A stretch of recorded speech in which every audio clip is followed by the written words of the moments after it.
Olá pessoal, bom dia. Vamos aí para mais uma aula de TecMat. É a nossa penúltima aula, né? Nossa penúltima aula antes do final do período, né?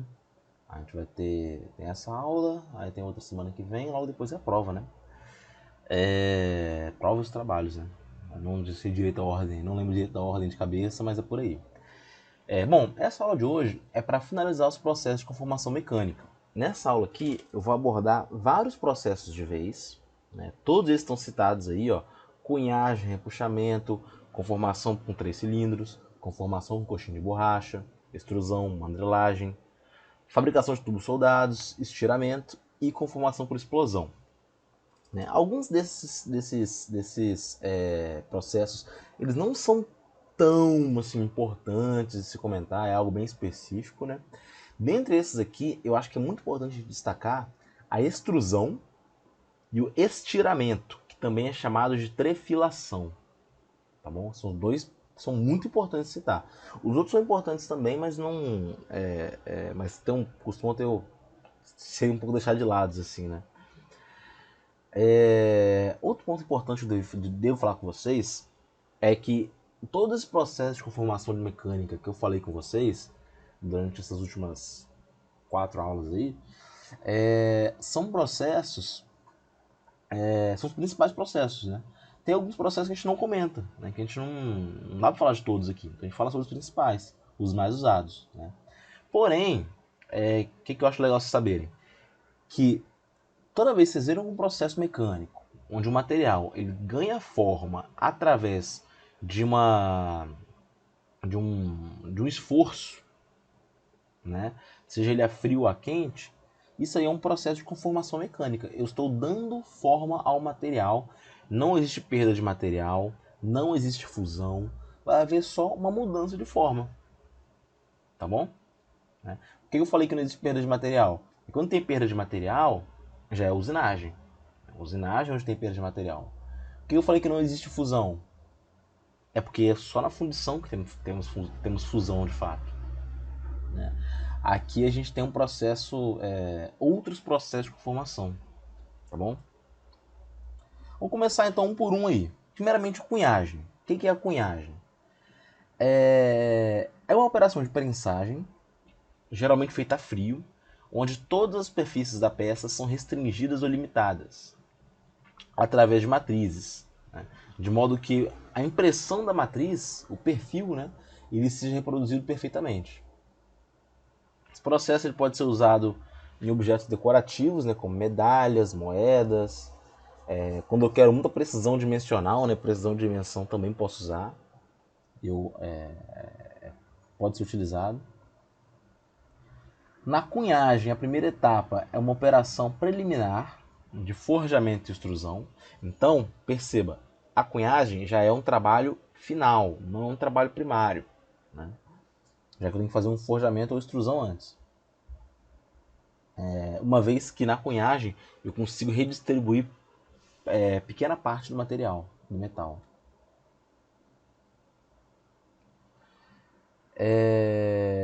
Bom, a cunhagem ela é feita em prensas ou martelos de forja. Submeter ao material, submetendo o meu metal, né, a um esforço de deformação entre as duas partes da matriz, de modo a ultrapassar o limite de escoamento, a subcompressão, e, consequentemente, causar uma deformação permanente. Geralmente, para conseguir a deformação desejada, a carga acima do limite de escoamento sob compressão ela tem que ser aumentada de 3 a 5 vezes. Finalmente, a gente procede ao corte das rebarbas produzidas no processo. A cunhagem é isso aqui, gente. Eu pego o metal, eu coloco ele entre duas matrizes aí e faço um esforço para dar uma forma final. Né? Pode ser feito no martelo de forja, né? Ou em prensas, né? Mas a ideia é colocar o metal dentro dessa cavidade aí, por exemplo, que está exemplificada aí, e gerar uma pressão suficiente para deformar e fazer com que esse material escoe para ocupar toda a cavidade. Né? É até um pouco similar ao que a gente viu com o forjamento em matriz. Né? E, e aqui está um exemplo de material que pode de produto final, né? Que é uma colher de chá. pode ser feito através desse processo, uma cunhagem, tá bom? É botar o material, metal no caso, no meio de uma matriz, de um molde, eu apertar, fazer uma pressão muito grande, de maneira que esse metal ele ocupe aquele espaço todo, e por fim eu tenho esse produto final aí. Né? Diversos produtos podem ser feitos dessa maneira, dependendo do formato da matriz.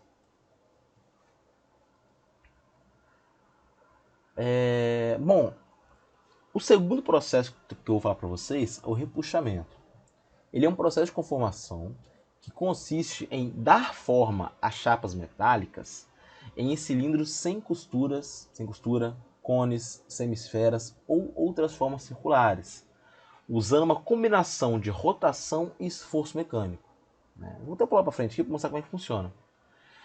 Olha só, eu tenho uma peça aqui que está preta aqui, né? Tá em preto. Ela começou com uma chapa aqui, ó. Tá até tracejada aqui, passando o mouse por cima. Ela começou nessa posição.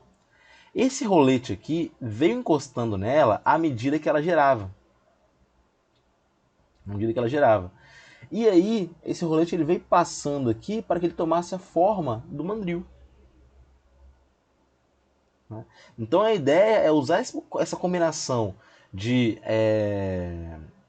rotação do mandril com o esforço mecânico causado pelo contato do rolete, né? Que aqui no caso é a ferramenta de repuxamento. Né? Isso é um exemplo apenas. Esse processo geralmente é feito num torno, onde esse movimento de rotação no mandril ele pode ser gerado com facilidade. No cabeçote vai se prender uma placa circular do metal, que vai ser repuxado, ao mesmo tempo em que a ferramenta é forçada de encontro à placa. Né? Que é isso que eu falei aqui, ó. Esse rolete aqui vai ser forçado contra a placa à medida que ela está girando, de maneira que esse esforço ele seja uniforme nesse arco circular aí. Né? Usa-se geralmente um mandril, né? Mas pode-se usar outros tipos. Né? E para formas mais simples pode ser obtido até mesmo sem mandril. Bom, o repuxamento manual ele é usado para a conformação de flanges, abas, copos, cones, superfícies de dupla revolução, como é o caso de sino. Tá bom? Qualquer metal dúctil que pode ser conformado por outro processo, ele também pode ser repuxado. Então tem que ter uma certa utilidade para fazer o repuxamento. Esse processo ele pode ser mecanizado, com emprego de equipamento especialmente construído para esse fim. Algo mecanizado, né, que vai automatizado, você vai produzir peças com formato específico em larga escala. Né? Tem essa possibilidade também. Tá bom? Então isso que é repuxamento. É algo bem simples também. É feito no turno.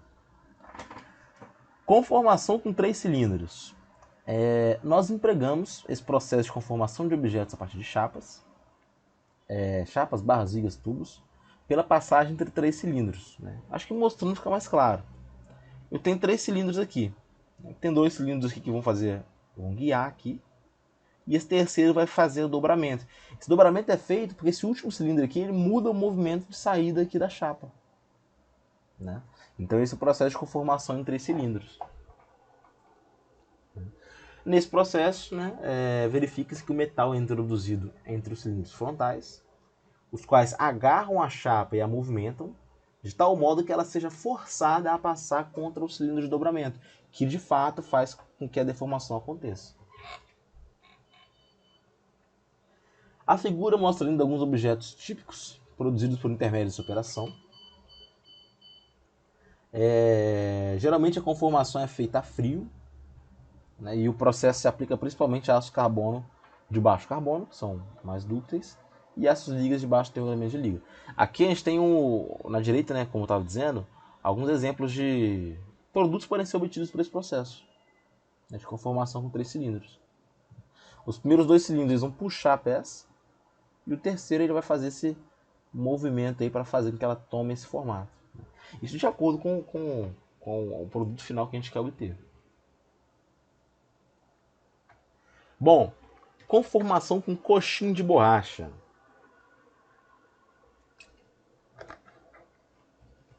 Esse processo é conhecido também pelo nome de guerring. Acho que em francês é guerrin, alguma coisa assim.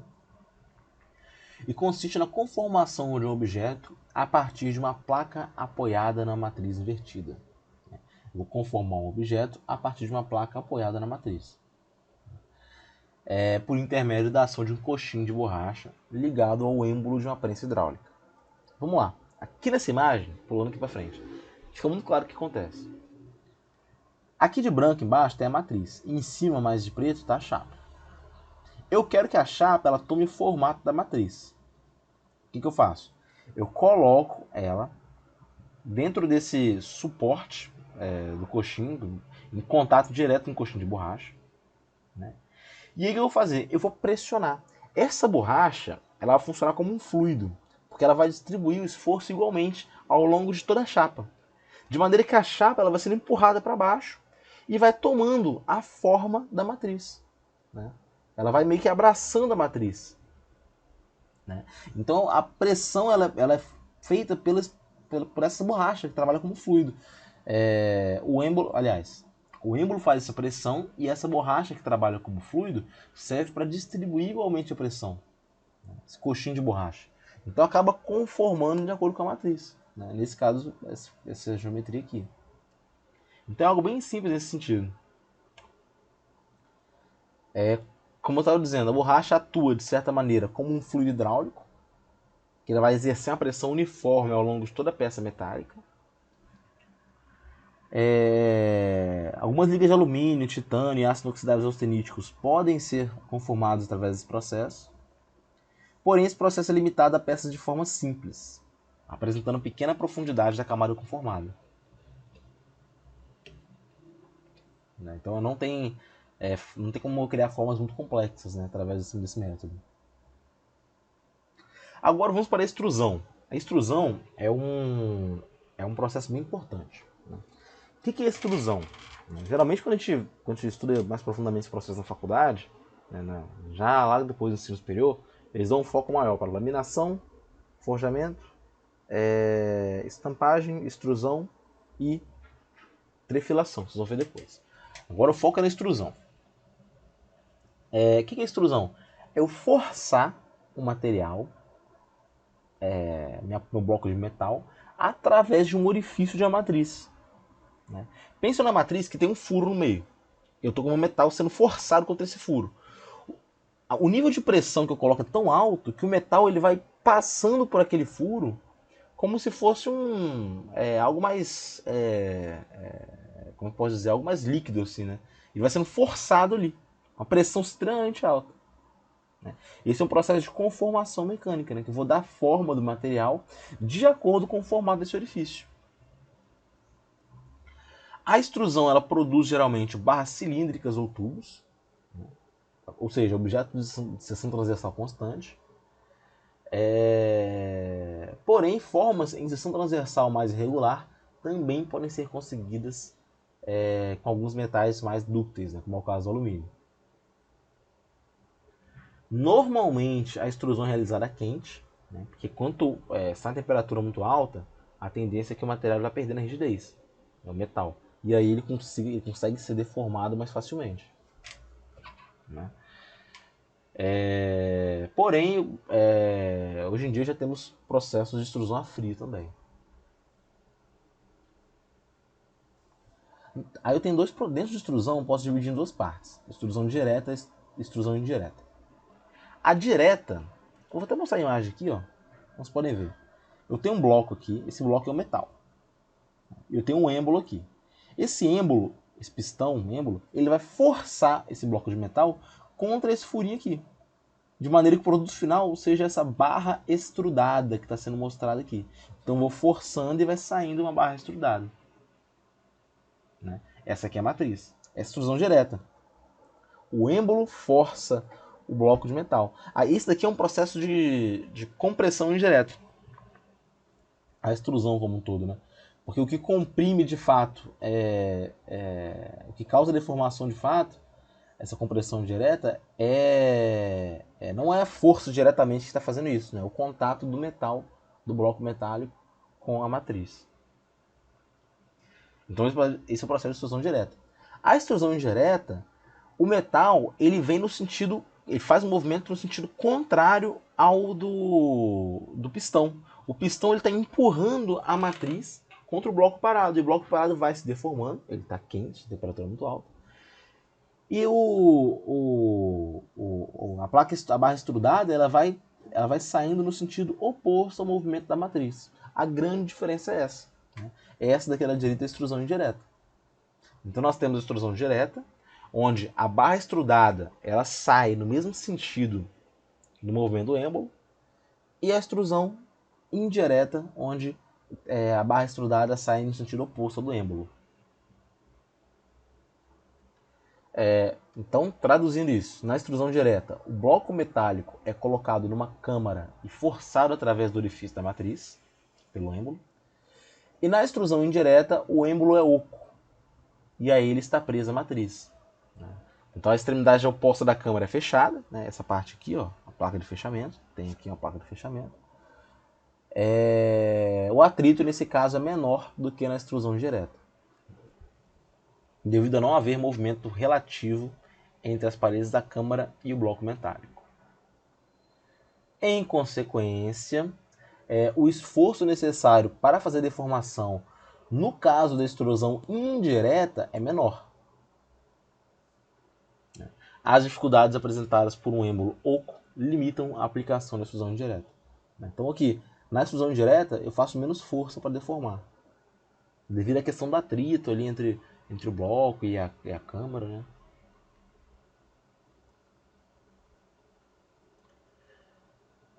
Aqui a gente tem o processo de extrusão de tubos, né? Perceba que tem um mandril aqui no meio, de maneira que força com que, durante a extrusão, isso aqui é uma extrusão direta, né? Eu não tenho material no meio, ou seja, um tubo, um cilindro sem material no meio, é um tubo, uma geometria tubular, conformando o diâmetro interno do tubo.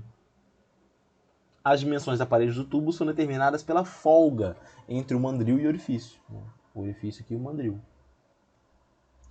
O equipamento usado para extrusão consiste de prensas horizontais, com capacidades de 1.500 a 5.000 toneladas, embora prensas maiores possam ser usadas.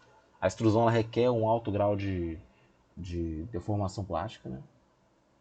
Aqui tem alguns exemplos de extrusão a frio. Né? Como vocês podem ver, ó, aqui na esquerda, extrusão para trás com matriz aberta, né, onde o material ele vai se escoando para trás. Né. Aqui a extrusão para trás de matriz fechada, onde o material ele escoa na direção oposta ao movimento do êmbolo. Aqui eu tenho a extrusão para frente de matriz aberta, né, que tem esse formato aqui. Na direita, a extrusão para frente de matriz fechada, né, alongando nesse sentido. Aqui eu tenho a extrusão para frente tipo Hooker, né, que tu dá esse formato aqui para o material. E aqui tem o ironing, que, né, que ele causa esse, como que eu posso dizer, esse aumento aí, né, longitudinal da peça. Na extrusão dianteira para frente, o metal ele se movimenta na mesma direção do punção. Na extrusão traseira, o metal se movimenta em direção oposta do punção. Né? No hook, tipo hook e tipo ironing, acontece os dois. Né? Acontece os dois, é uma técnica combinada. O tipo hooker cria a produção de objetos longos e ocos. Né? E o ironing acontece mediante pressão radial. Né? Que acontece devido à pressão radial que dimensiona as peças dentro das tolerâncias exigidas. Né? Essa técnica ironing ela é muito usada, ela é muito parecida, na verdade, com o que a gente fala que é estiramento de tubos. Tá? Vocês vão ver daqui a pouco o estiramento. É importante destacar que os materiais que podem ser submetidos à extrusão a frio são aqueles mais dúcteis. A extrusão a frio, qualquer processo a frio aí é com material muito dúctil.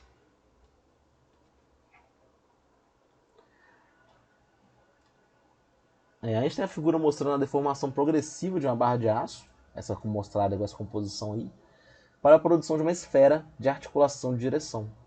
Tem uma barra que ela vai sendo extrudada aí para ter se formado, de acordo com a extrusão a frio, que em algumas condições pode vir até com outro processo, né? Pode vir com outra nominação. Alguns pontos devem ser considerados ao se usar a extrusão,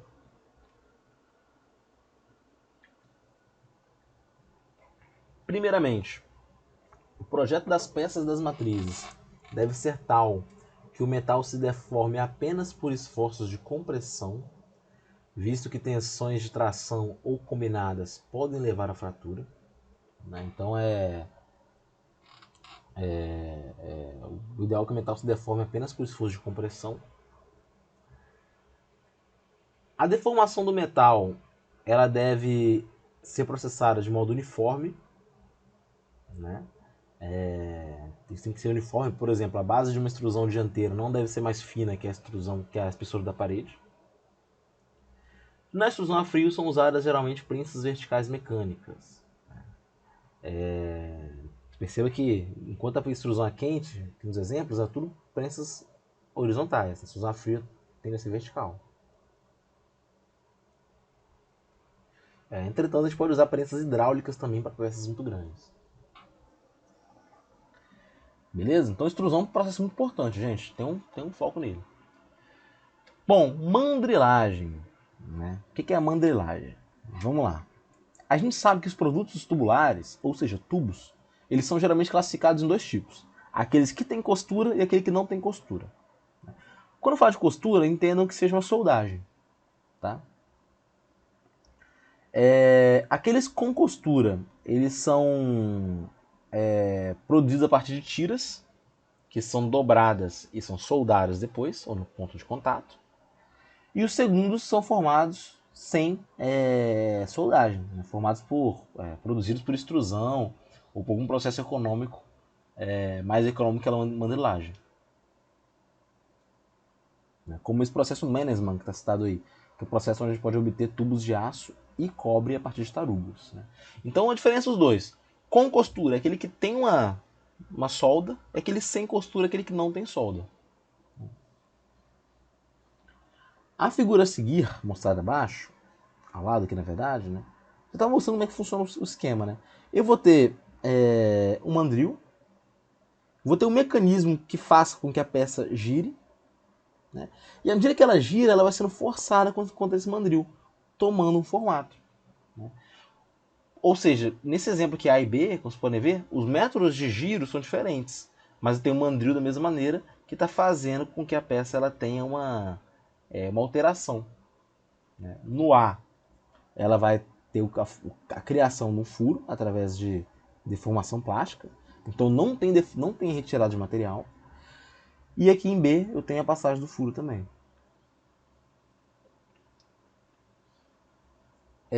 Esse processo Mannesmann, como está mostrado aí, ele mostra outros tipos aí de se fazer esse movimento, né? Forçar esse movimento através de rotação. Então a ideia é um taruga colocado entre cilindros, inclinados entre si no plano horizontal e com movimento de rotação no mesmo sentido. O taruga ele vai adquirindo um movimento helicoidal, vai forçando ele para frente, de encontro ao mandril, e esse mandril vai ser responsável por conformar o diâmetro interno do tubo. Como mostrado aqui nesse exemplo A. Na figura a gente tem outros métodos de fabricação de tubos sem costura, C e D. O método C permite a obtenção de maiores diâmetros, né, como esse daqui, mostrado esse daqui.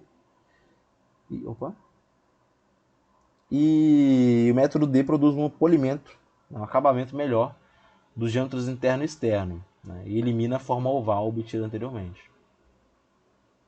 Então, às vezes pode ser processos que estão se complementando aí. Nesse caso, o processo Mannesmann. Bom, através da mandrilagem, a gente produz tubos sem costura. Não tem soldagem nele. Né? E é até interessante fazer isso, porque a soldagem geralmente é evitada. Né? Porque o material soldado, ele costuma dar muito problema. Né? Por exemplo, aço inoxidável, quando soldo, ele pode gerar precipitação de fases indesejadas que comprometem resistência à corrosão, resistência mecânica. Então algo pode ser ruim. Na fabricação de tubos soldados, a gente tem o seguinte. Nesse processo, a gente parte de tiras de metal, cujas extremidades laterais são chanfradas, de modo a facilitar a soldagem de topo quando enroladas. Então, basicamente, a gente enrola o material, enrola minha chapa, né? E vem soldando ela aqui. Vem soldando bem na junção dela, né? Como se fosse um papel aí, onde um lado do papel encosta o outro. Se botar na formato cilíndrico, eu passo a solda ali. Eu tenho um sino de soldagem. Esse é o método de estiramento em sino para soldagem em tubo, aqui na esquerda. Aqui na direita é o método de soldagem contínua de topo para tubos. Né? No método de estiramento em sino, a tira, depois de aquecida a temperatura de soldagem, ela é forçada a passar através de um sino de soldagem, que vai forçando a adquirir a forma circular. Lembrando que é um tubo, né? Então a seção transversal ela tende a ser circular. As extremidades se juntam, como se vê, e são soldadas. Como se fosse dobrando e soldando. A placa para virar um tubo. No segundo caso, o método de soldagem contínua e resistência de topo, a tira é primeiro enrolada na forma circular e em seguida passa entre cilindros de pressão que vão manter as extremidades juntas. E aí eu venho com eletrodos, né, em forma de cilindro, que vai passar a corrente elétrica ali em cima para produzir o calor necessário para a soldagem. Né?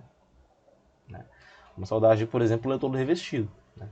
Eu tenho um método para prender bem a peça, depois eu venho só com o eletrodo fazendo por cima a parte de soldagem, né? Uma soldagem de topo.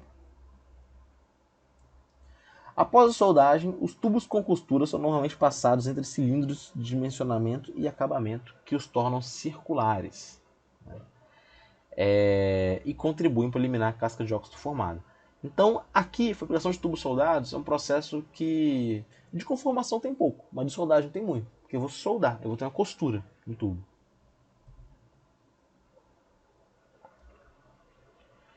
Estiramento. Né? Esse é um outro processo muito importante, também conhecido como trefilação. Né? A gente aplica essa operação em fios e arames, ou seja, produtos de seção muito menor comprimento, e em tubos também. Para a produção de fios e arames, a gente parte de um produto semi-acabado, denominado fio-máquina, geralmente já é laminado, né, e tem uma seção, um diâmetro bem pequeno. O que é o estiramento, então, basicamente? É produzir fio e arame, produzir alguma coisa, algum objeto, cujo comprimento é muito maior em relação ao diâmetro. Um fio. Né?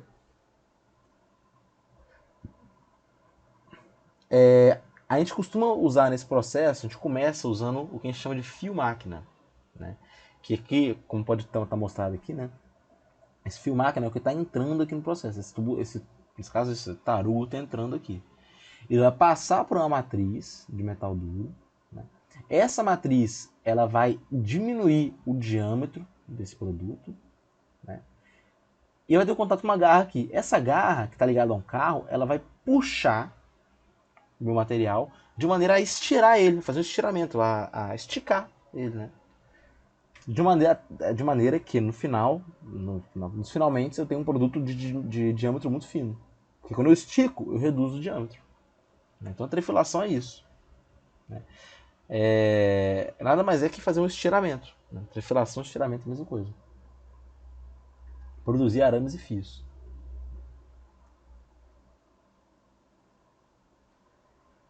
O equipamento usado é aquele banco de estiramento, onde um dos principais componentes é a matriz. Né? Essa matriz ali muito dura, né? Está até mostrado aqui, né? Nessa imagem anterior. Essa parte achorada é a matriz. Esse processo, todos os processos que eu estou falando aqui nas aulas, eles parecem ser muito simples, né? Mas na verdade eles envolvem muito cálculo. Tem muito cálculo por trás deles. Por exemplo, a trefilação mesmo, o estiramento. Esse ângulo de entrada tem que ser bem calculado para que o escoamento aconteça da maneira desejada e no final tem meu produto tal como o projeto diz. Então é tudo muito medido aí. Eu tenho uma matriz de metal duro, a caixa de aço da matriz, né? A garra puxando, e é isso aí. O carro de estiramento, né? Então acho que está bem claro aí. Né? Eu começo com um diâmetro muito grande, ele vai sendo puxado de maneira que vire passando no fio, né? Às vezes ele vai puxando e vai colocando em forma num carretel. Né? O fio máquina é tornado pontudo devido a uma operação de forjamento rotativo. né? A gente pode dizer que acontece forjamento rotativo aqui na como é que eu posso dizer? Na matriz, né? Mas isso é um exagero, acho que nem não chega nisso tudo. E na outra extremidade é agarrado nas mandíbulas do banco, que é então acionado com o mecanismo hidráulico ou mecânico. Né? Esse carro de estiramento é puxar. Tem um mecanismo hidráulico ali que faz força suficiente para fazer com que esse material vá ficando cada vez mais fino.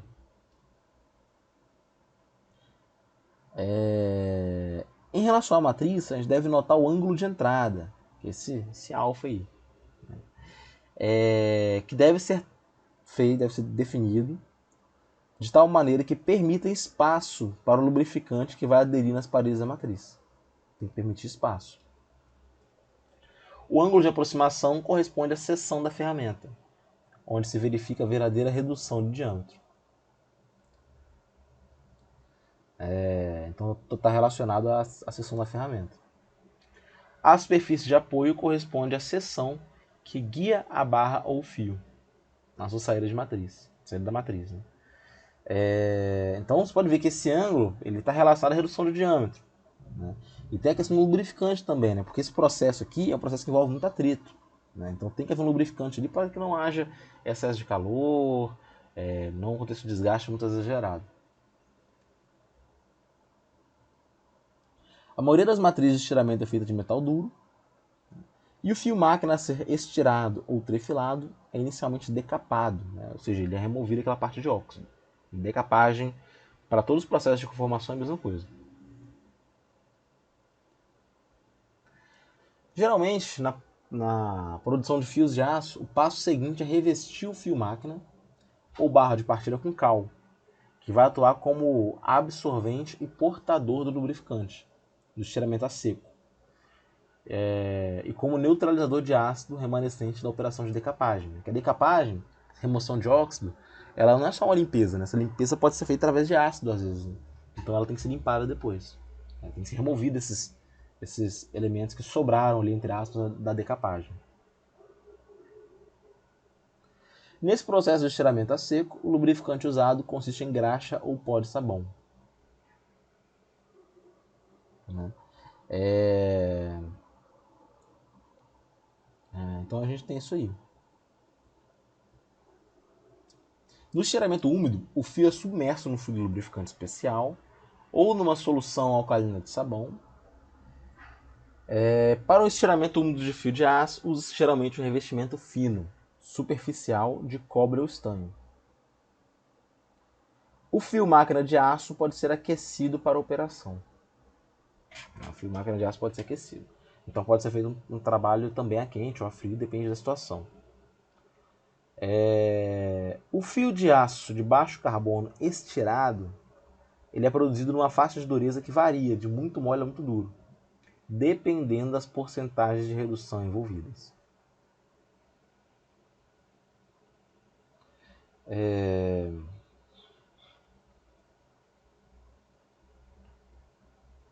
Essa figura aqui ela mostra esquematicamente 4 métodos para estiramento de tubos.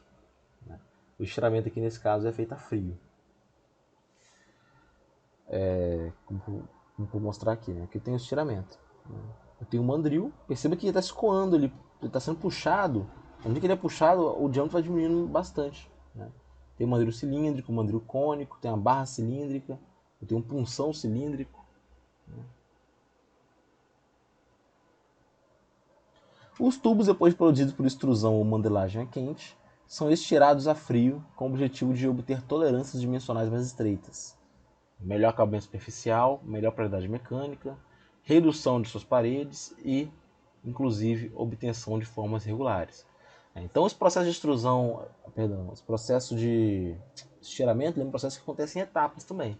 Eu não vou pegar uma chapa de espessura de 5 milímetros e transformar num fio, um tubo, né, de diâmetro, sei lá, de 10 milímetros, transformar num fio de diâmetro de 1/4 de milímetro. Né? Não dá. Então tem que ser feito em etapas, né, em vários passos.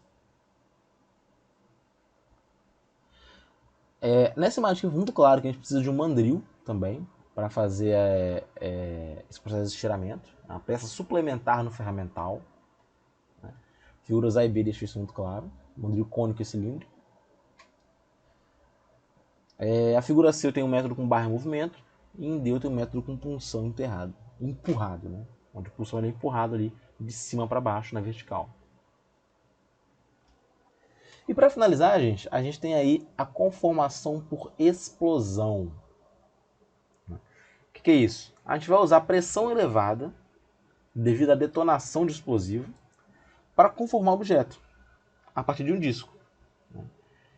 Vejam bem, aqui essa parte preta é a placa.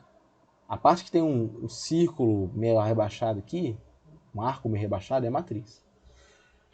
Aqui em cima tem a cápsula explosiva. O que acontece? Quando acontece a explosão do explosivo, a pressão gerada é tão grande, né, isso pensando que ele está num fluido, né, numa água, que essa chapa aqui, essa placa de metal, ela é forçada contra a matriz, dando forma a ela. Então é a conformação devido à explosão.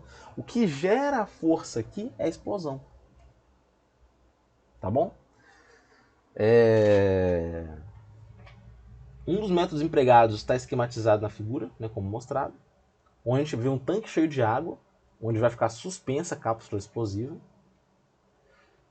que vai ficar a uma distância recuada da placa metálica. A placa vai estar apoiada na matriz e vai ser fixada por um dispositivo de fixação. Recomenda-se que a detonação da carga explosiva seja feita com a mesma imersa na água a maior profundidade possível, até mesmo para manter a integridade dos operadores. Aí está o exemplo. Os explosivos empregados são chamados explosivos de alta potência, porque a ideia é que eles deem realmente um choque, uma porrada mesmo.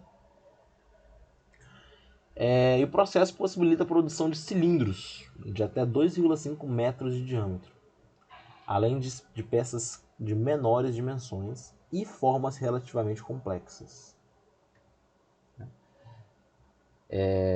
Então tem um campo de estudo aí nessa área de formação por explosão que ainda é muito grande. Mas esse processo ele não é tão usado assim. Aqui, pessoal, finalizando a aula de hoje, eu tenho dois links. Um link para vídeo sobre extrusão e outro link para vídeo sobre estiramento. Novamente, não dependam muito do que a pessoa está falando, acho que nem está em inglês.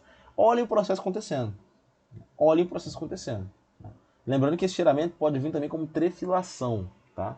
Então, se eu falar de trefilação na prova, já estou falando aqui na aula que é estiramento, então estou com consciência tranquila, tá bom?